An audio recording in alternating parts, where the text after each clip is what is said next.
Cartoon के आखिरी episode के बारे में जिसे आज तक भी इंडिया में टेलीकास्ट नहीं किया गया है। मैं इस टॉपिक पर पहले भी एक शॉर्ट वीडियो बना चुका हूँ, लेकिन कुछ व्यूअर्स ने मुझसे डिमांड की कि मैं दोबारा डोरेमोन के लास्ट एपिसोड पर एक डिटेल वीडियो बनाऊं, और इसलिए आज मैं दोबारा इस पर एक वीडियो बना रहा हूँ।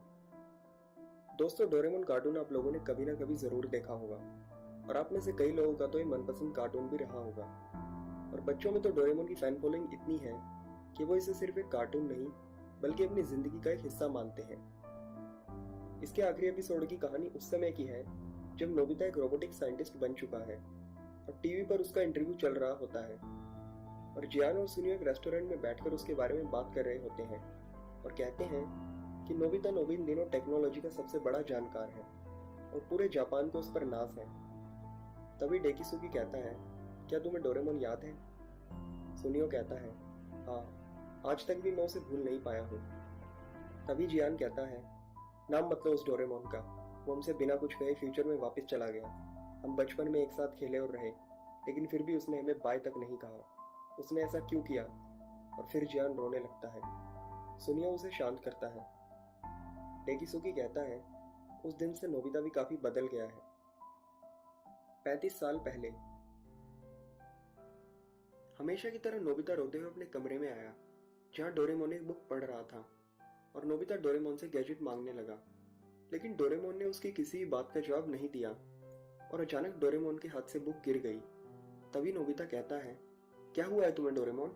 तुम चुपचाप क्यों बैठे हो? क्या अब तुम भी मेरा मजाक उड़ा रहे हो? ऐसा कहते हुए जब नोबिता ने डोरेमोन को हिलाया तो डोरेमोन फर्श पर गिर गया। नोबिता ने डोरेमोन को उठाने की बहुत कोशिश की, लेकिन वो नहीं उठा। इसके बाद नोबिता ने डोरेमोन को टाइम टेलीविजन पर फोन किया और उसे डोरेमोन की इस हालत के बारे में बताया। ये सब सुनकर डोरेमी बहुत उदास हो जाती है और कहती है कि डोरेमोन की बैटरी खत्म हो गई है।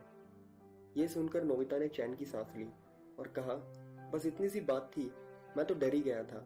तो डोरेमी, तुम जल्दी से डोरेमोन की बैटरी बदल दो। तो डोरेमी ने उदासी में कहा कि इतना आसान भी नहीं है नोबिता। ओल्ड कैट रोबोट्स जैसे कि डोरेमोन, उनका मेमोरी सर्किट उनके कान में होता है जो बैटरी बदलने में काम आता है। और जैसा कि तुम जानते हो, मेरा भाई तो अपने कान पहले ही खो चुका है, और अगर अब डोरेमोन की बैटरी बदल दी जाए तो उसके दिमाग से वो सारी यादें मिट जाएंगी जो उसने तुम्हारे साथ बिताई हैं। नोबिता कहता है, क्या सारी यादें मिट जाएंगी सिर्फ बैटरी खत्म होने की वजह से? बस बहुत हुआ, मैं डोरेमोन को फ्यूचर फैक्ट्री ले जा रहा हूँ। लेकिन जैसे ही नोबिता फ्यूचर फैक्ट्री जाने के लिए डेस्क खोलता है, उसे बिजली का झटका लगता है। तभी डोरेमी कहती है कि नोबिता, अब तुम्हारे समय के लोग इसका इस्तेमाल नहीं कर सकते। मैंने भी कुछ देर पहले वहां जाने की कोशिश की थी, लेकिन टाइम पेट्रोल ने मेरा रास्ता रोक लिया। तो अब मैं क्या करूं?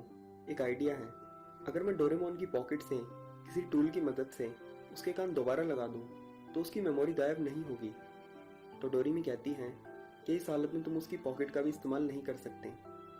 तो नोबिता रोते हुए कहता है, तो फिर उसे बुलाओ जिसने डोरेमोन को बनाया है।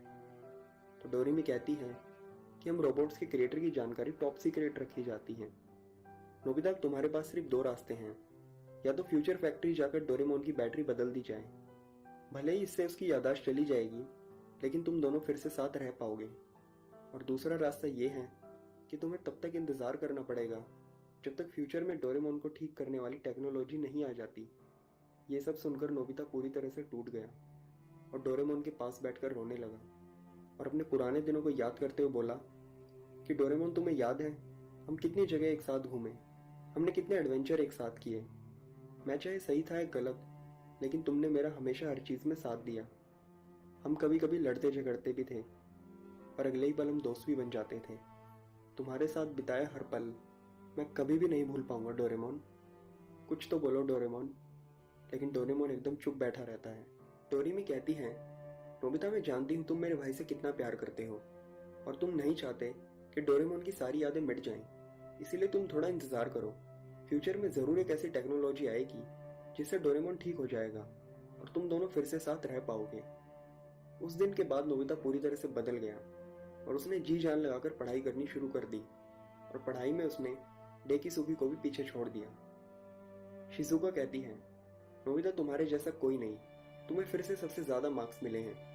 डेकिसुकी कहता है, सच में नोबिता, तुम्हारे जैसा कोई नहीं। फिर नोबिता कहता है, मार्क्स मेरे लिए मायने नहीं रखते। अगर कुछ मायने रखता है तो वो है नॉलेज, और अभी मुझे बहुत कुछ सीखने की ज़रूरत है। शिजुका कहती है, नोबिता इतना स्ट्रेस लेना तुम्हारी बॉडी के लिए अच्छा नहीं है। नोबिता देखो कितना लंबा टाइम हो चुका है, हम कहीं घूमने नहीं गए। चलो आज कहीं घूमने चलते हैं। थैंक यू शिजुका, पर मुझे अभी बहुत से ज़रूरी काम करने हैं, फिर कभी चलेंगे। डेकिसुगी कहता है, नोबिता बदल गया है। तभी शिजुका कहती है, नहीं वो बदला नहीं है, बस जब से डोरेमोन गया है वो थोड़ा गुमसुम सा रहता है। डेकिसुगी जियान और सुनियो से कहता है, तुम्हें पता है जो काम हमारी ऑर्गेनाइजेशन सालों से नहीं कर पा रही थी और बार बार फेल हो रही थी, आज वो काम एक साइंटिस्ट ने कर दिखाया है। सुनियो कहता है, मुझे पता है वो साइंटिस्ट कौन है।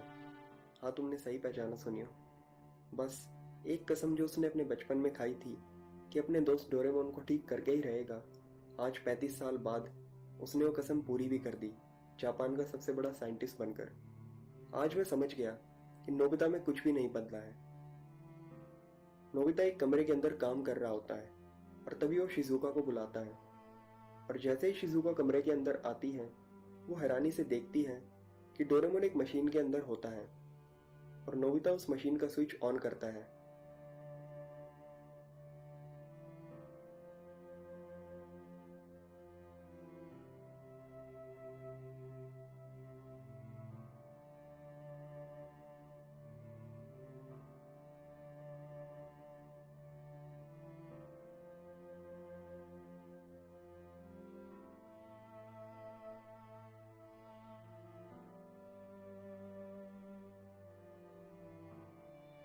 और धीरे धीरे डोरेमोन उठता है, और उठते ही डोरेमोन कहता है, नोबिता क्या तुमने अपना होमवर्क पूरा कर लिया? डोरेमोन की ये बात सुनकर नोबिता की आंखों में आंसू आ जाते हैं और वो अपने दोस्त डोरेमोन के गले लग जाता है और कहता है कि आज मैं बहुत ज़्यादा खुश हूँ डोरेमोन। तो दोस्तों आज के लिए बस इतना ही। अगर आपको वीडियो पसंद आई है तो इसे लाइक करें, शेयर करें और चैनल को सब्सक्राइब करें।